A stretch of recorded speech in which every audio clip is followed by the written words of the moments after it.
Na siku ya leo tutakuwa tuna somo letu namna ya kujenga jina jema. Namna ya kujenga jina jema. Nadhani kila mmoja angetamani pengine kuwa na hilo jina jema au ujue namna ya kulijenga jina. Najua kabisa kila mmoja ana jina lake na yako mambo kadhaa ambayo tunapewa yani kila mmoja anapewa jina ili mtofautishe na mwingine. Lakini katika kuishi na kuendelea tunakuja kuona kuna baadhi ya majina yanang'aa, kuna baadhi ya majina yanafahamika, lakini kuna baadhi ya majina yanabaki kama yalivyo.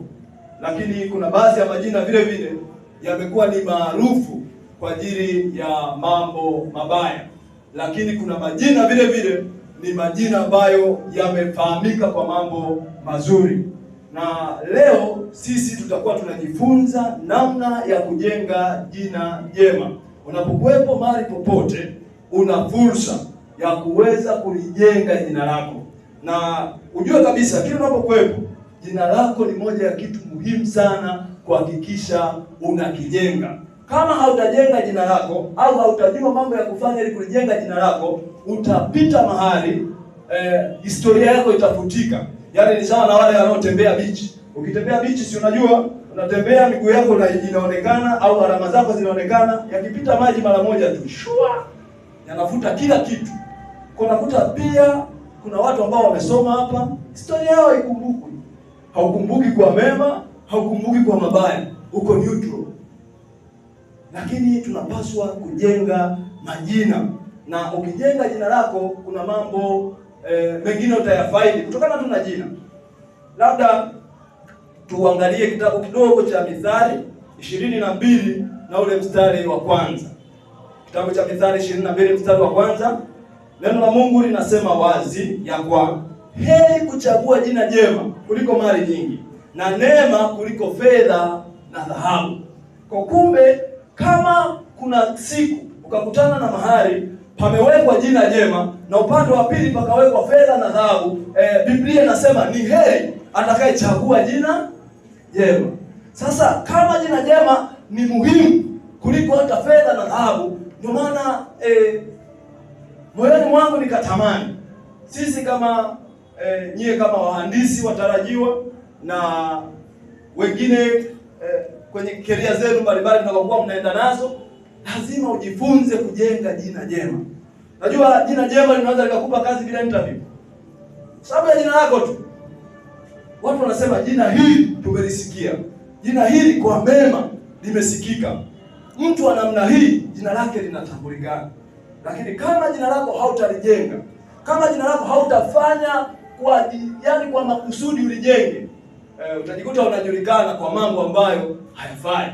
Watu wanakujua wewe ndio mcheza ligodoro maarufu. Watu wanakujua wewe ndio master DJ. Unajua wale watu wa kuingia na simu na manini kwenye mitihani, kuna kuta wewe sasa ndio unajulikana kama ndio master wa watu hao. Lakini labda nikwambie dhana kadhaa kuhusu jina. Jina ni utambulisho ambao mtu huwa anapewa ili kumtofautisha na mwingine, lakini jina la mtu huweza kusimama badala yake. Ndio maana kuna watu wengine hata wamekufa lakini bado majina yao yanaishi. Na jina lako linaweza likasimama badala ya wewe. Kwa kama utakuwa makini kuhakikisha unalijenga jina lako, kuna mahali ambapo jina lako litafaa. Ndio maana kwenye mitihani na nini kinachoandikwa ni jina lako tu. Jina lako ukija kulisoma kwenye notes board au wapi, unajua wewe ni wewe. Kwa jina linasimama badala yako. Kwa kama utalijenga vizuri jina lako, litakuja kukusaidia. Na kama hautalijenga, basi vile vile unaweza ukaja ukabomoka.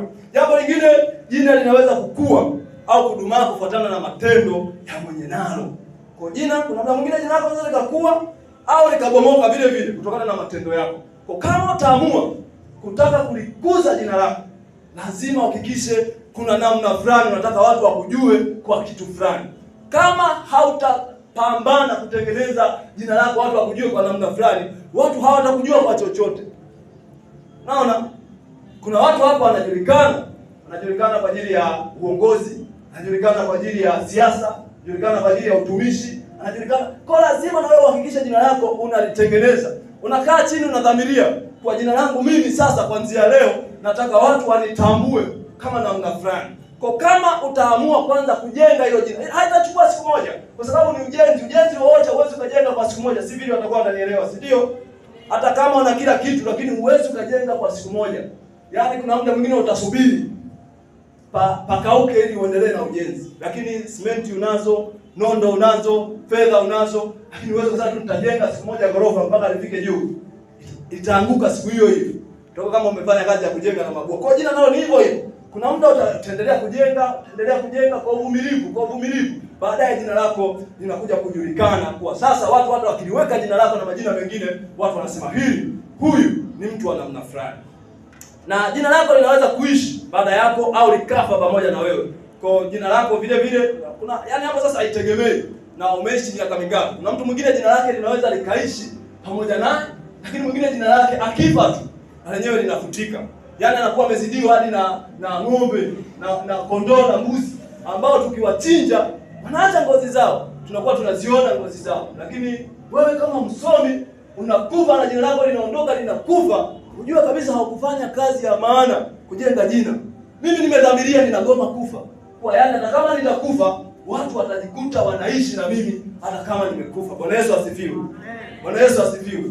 Wanaishije na mimi kwa wakati mimi nimekufa? Mfano, nikiandika kitabu alafu nikakiacha duniani mimi nikafa, inakuwaje watu wengine wanaposoma? Sina maana wanaendelea kuishi na mimi. Jina langu halitoki duniani kwa sababu mimi ninaendelea kuishi. Maisha yangu nimeishi kwa muda ninaoishi, lakini nimeacha alama kwenye dunia yangu. Kwa jina lako lazima uhakikishe unalitengenezea namna ya hilo jina kuishi hata baada ya wewe. Sasa wewe jifikiria hapa sasa hivi. Mfano, ukafa hapa. Wengine si wanasemaga tu wanazoea kuacha alama za watoto. Haya, wewe ndio una mtoto hauna sasa. Ndio ulikuwa uko shuleni. Umekufa hauna alama yoyote. Hauna alama ya mtoto. Au watu watazikumbuka nguo zako ulizokuwa unavaa kipindi hicho nyumbani. Kwa hakikisha jina lako unaanza kwa makusudi kabisa unadhamiria kulijenga. Then jina hugeuka urithi wako.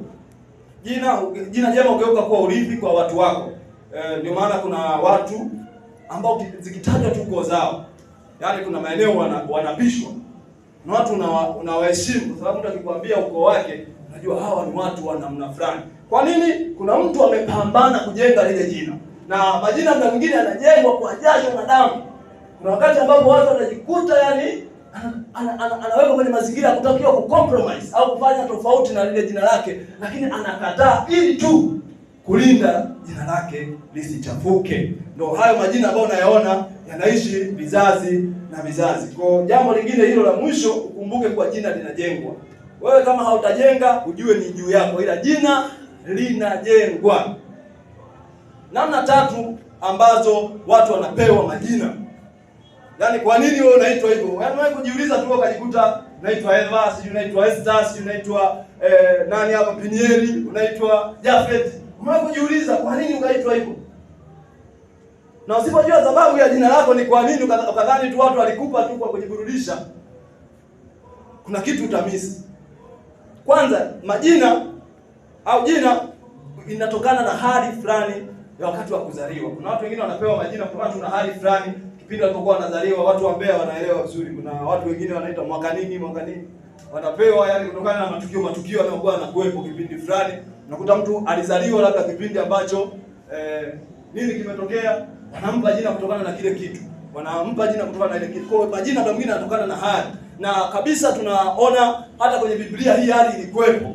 Tunamwona mtumishi kama Yabes anasema alizaliwa kwa uchungu. Mama yake akamuita Yabes. Kwa nini? Kwa sababu anasema na alimzaa kwa uchungu. Kwa kama yeye anaishi lakini jina lake linawakilisha nimezaliwa kwa uchungu. Kwa lazima ujue. Na mfano pia Abraham ukisoma hapa, Abraham baba wa mataifa, kabla hajabadilishwa jina alikuwa anaitwa Abraham. Abraham ina maana ni mtu asiye na mtoto. Mungu anakuja baadaye kwenye sura ya 17 mwanzo pale ndio anaanza kumbadilisha jina, kwa hautaitwa Ibrahim, hautaitwa Abraham, utaitwa Ibrahim. Kwa Abraham yani ni Abraham ile ndefu, sio Abraham. Kwa sasa unatoka kwa Abraham usiye na mtoto kuwa baba wa mataifa. Kwa alikuwa anapita mahali watu wanamuita Abraham, baba wa mataifa. Wakimuuliza na watoto wangapi, anasema sina mtoto hata mmoja, lakini wanamuita ni baba wa mataifa. Jina hilo linaanza jina, baadaye watoto wanakuja kufuata baadaye. Na unakuta Sarai naye vile vile alikuwa anaitwa Sarai, ina maana tasa, siyezaa, lakini baadaye akaja kuitwa Sara, ina maana naye ni mama. Hivyo unakuja kuona kuna majina ambao kama Nabali ambaye alikuwa ni mpumbavu, kaitwa Nabali hivyo hivyo, na jina lake yakatokea. Kwa muda mwingine wamempa mtu jina na upumbavu wake, lazima anaitwa Nabali na upumbavu anao.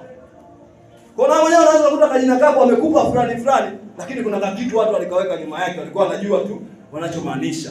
Kwa kusoma hapo kwenye Mwanzo 17:4 hadi 5 na 15, naona Mungu anabadilisha majina Ibrahim na Abraham na Sarai, anaanza kuwaita majina mengine. Kwa jina unaweza kupewa kutokana na hali au situation ambazo ziko wakati fulani, lakini pili unaweza kupewa jina kutabiri jambo lijalo au prophetic name.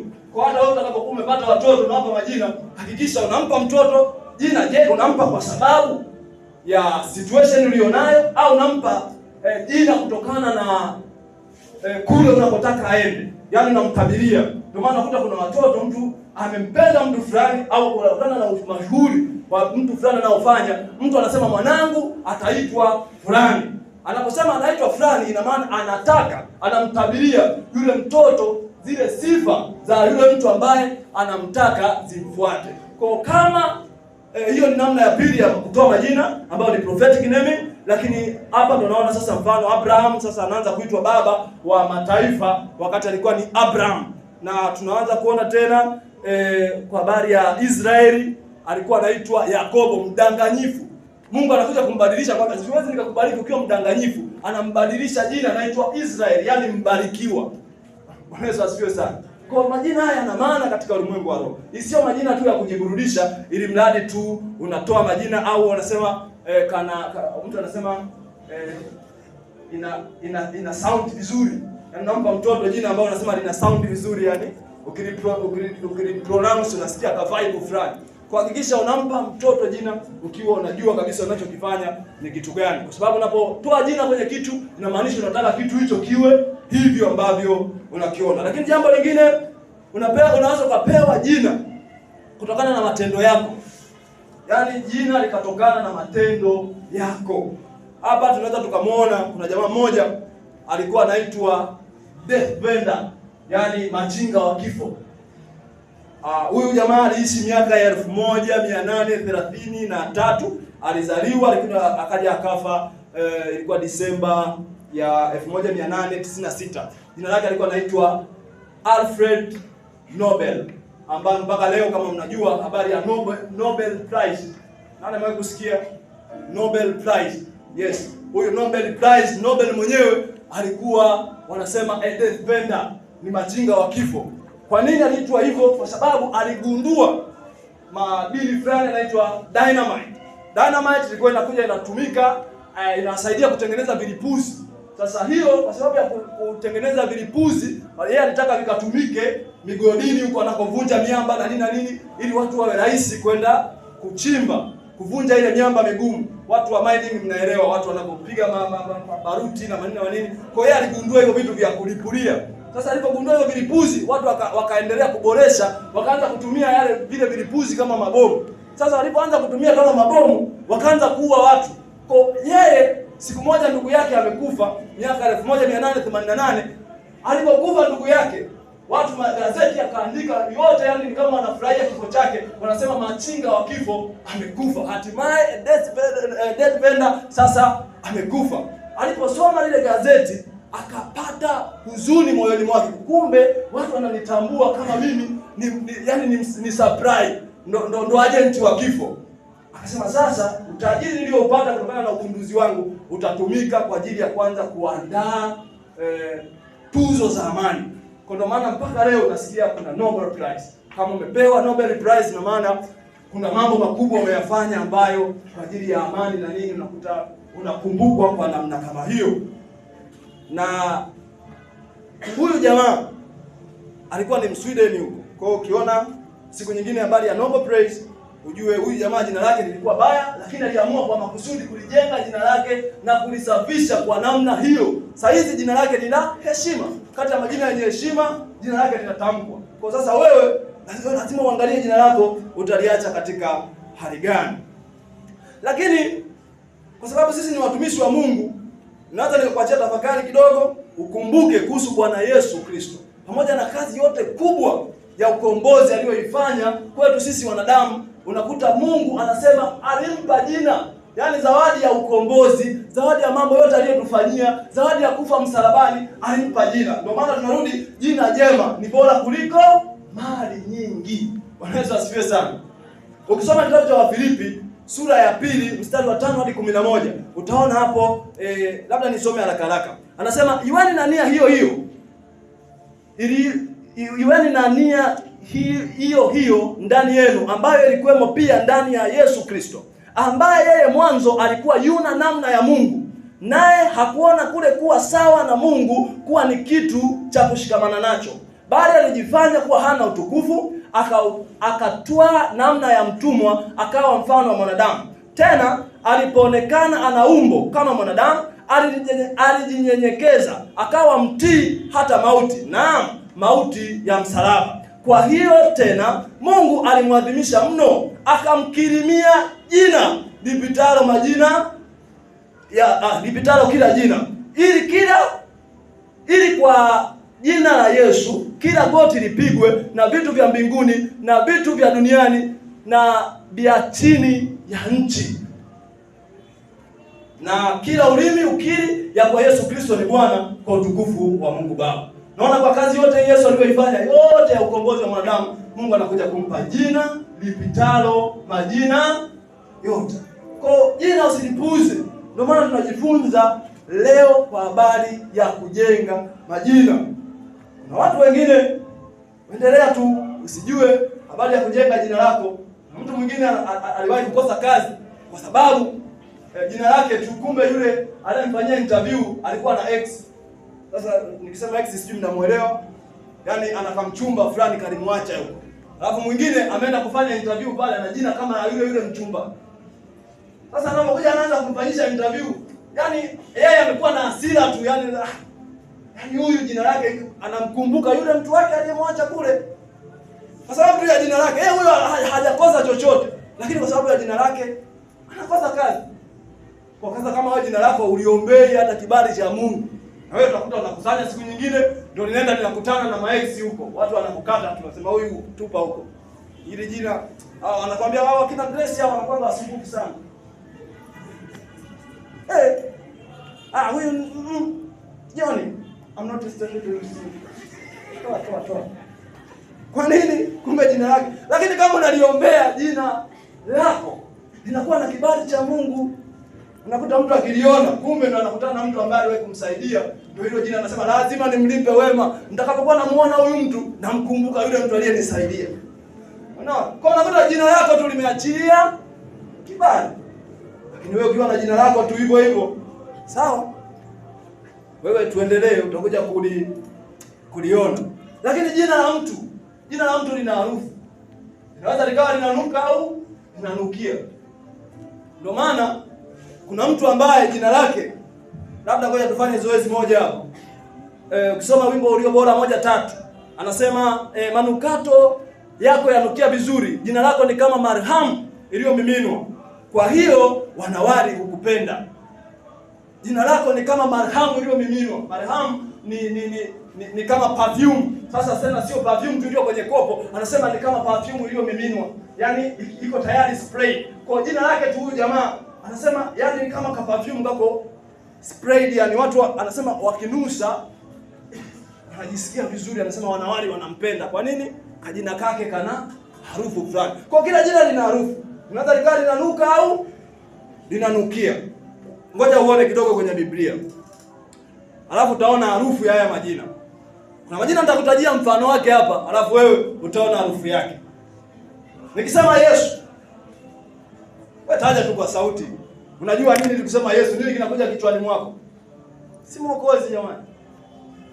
Haya, nikisema Ibrahim, amsome Biblia. baba wa imani. Very right, safi. Huko wananifurahisha. Tukisema Yuda, hiyo ndio mnamjua. Tukisema Rahabu, kahaba, safi. Unaona? Tukisema Lazaro, maskini, safi. Sasa maskini anao? Hapana, alikufa, lakini harufu ya jina lake mpaka leo bado inanuka vibaya. Huyu kahaba aliacha, amepita mpaka yuko kwenye kitabu cha Waebrania, mashujaa wa imani. Lakini bado ile katabia kake, harufu ka jina lake kwa kahaba kamemshika nyuma, kanamfuatilia. Unaona, anasema yule Rahabu, haishii kusema Rahabu, yule Rahabu kahaba. Kwa hiyo jina lina harufu. Usipojenga jina lako vizuri, utakuta harufu mbaya. Likitaja jina lako huko linanuka. Watu wanakuwa hawalitaki. Kwa na wewe unapaswa kujijaribu kujua jina lako vipi, harufu yake linanuka. Kikaa huko, jaribu tu kujitafakari mwenyewe. Kwa hivi jina lako likitajwa, sifa gani haraka inawatokea watu ya jumla? Ina ndio likitaja tu jina. Wewe hapa watu wanakujua mtumishi, lakini watu wanakwambia anajivuna. Yesu aliwahi kunusa pia jina lake. Ni hivyo. Yesu aliwahi kulinusa jina lake kujua hili jina. Watu wananichukuliaje? Ilikuwa katika kitabu cha Mathayo 16:13 hadi 18. Anasema Mathayo 16:13 hadi 18, basi Yesu akaenda zake pande za Kaisaria Filipi. Akawauliza wanafunzi wake akasema, watu hunena mwana wa Adamu kuwa ni nani? Wakasema, wengine hunena huyo Yohana Mbatizaji, wengine Elia, wengine Yeremia na mmoja wapo wa manabii. Akawaambia, ninyi mwanena kuwa mimi ni nani?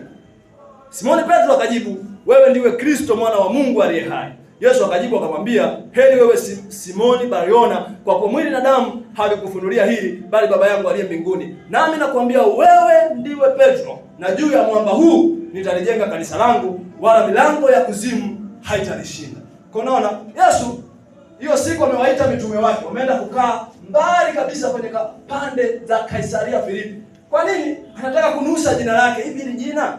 Watu nisije nikawa mimi huko napiga miujiza, au nikaja kuwaambia watu wanamwambia ni msela mmoja anakata vitabu. Kwa Yesu anakuja hapa, unaona? Kila anayemuuliza, kila anayesema, watu wanasema ni nani? Wengine wanasema ni Elia. Elia si mnamjua alikuwa mtumishi wa Mungu. Haya, wengine wanasema ni Yohana Mbatizaji. Yohana Mbatizaji si mnamjua alikuwa mtumishi wa Mungu.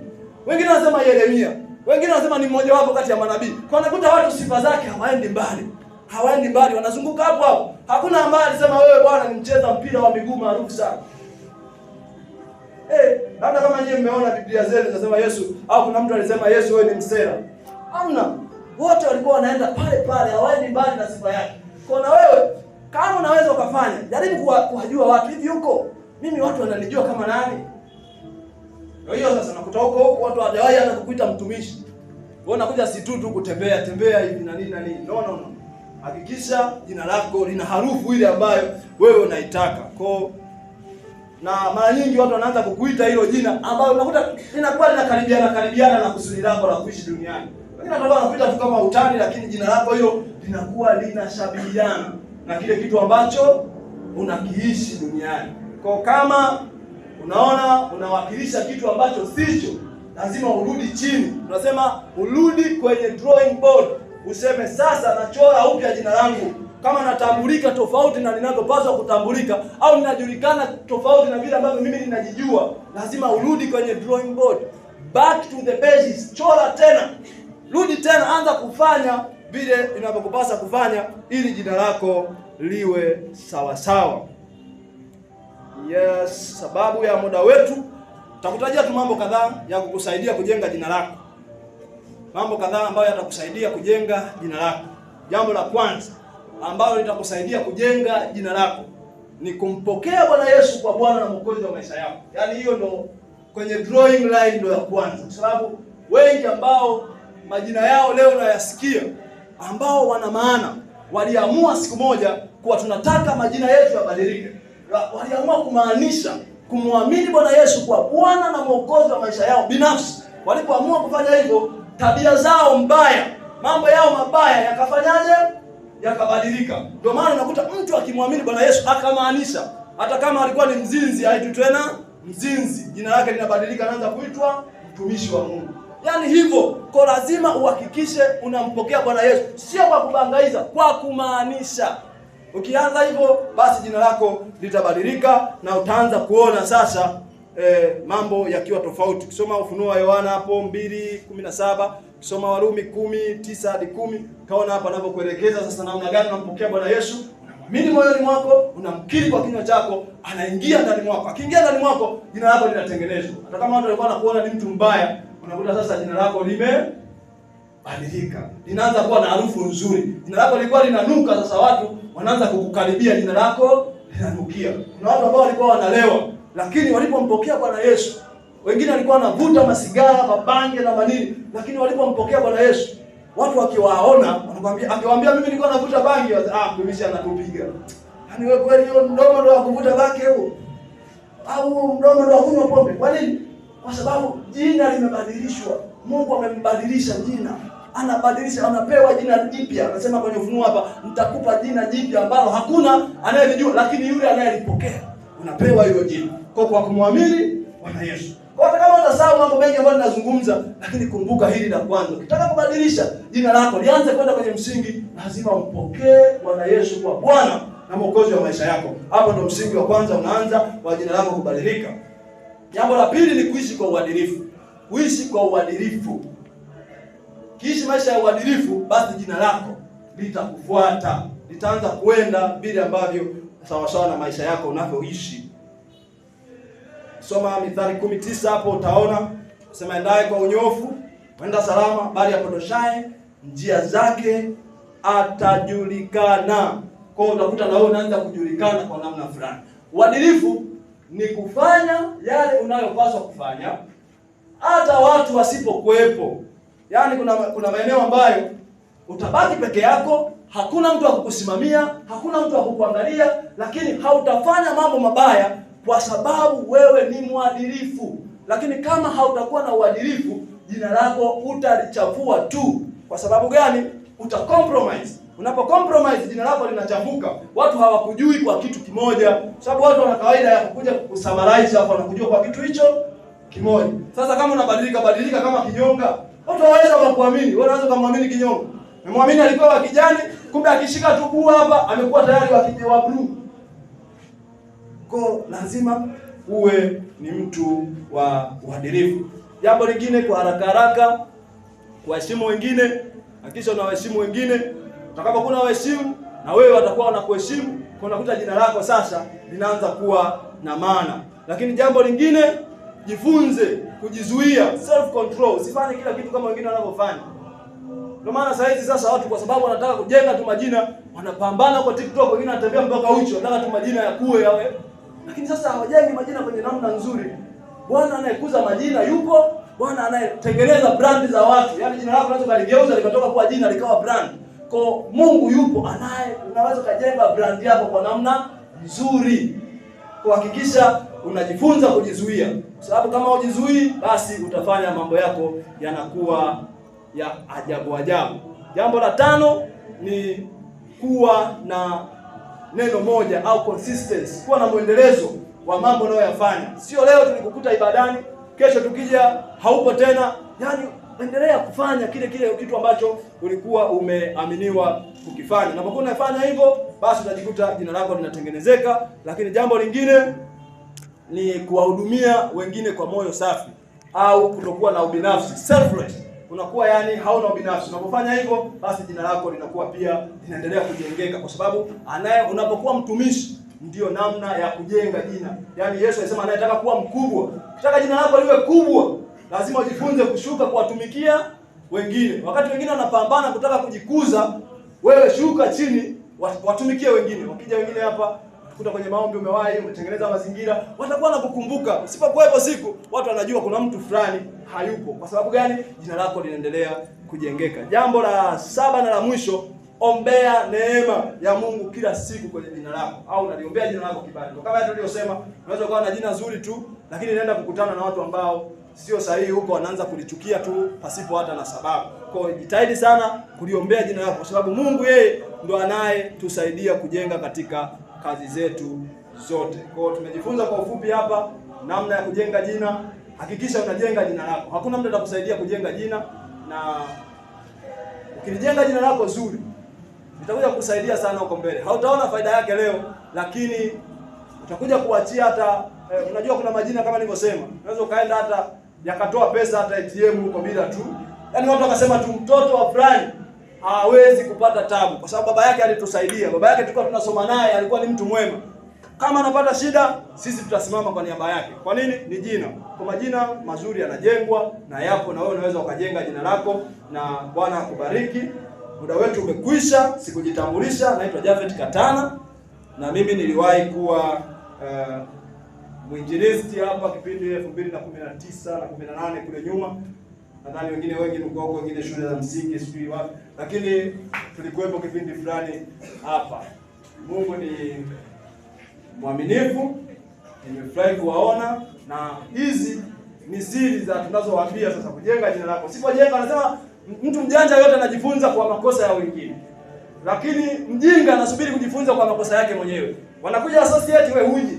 Associate anakuambia makosa aliyokuwa anakosea, wewe huji. Unataka ujifunze mpaka na upate sababu zako huko mwenyewe ndio ujifunze.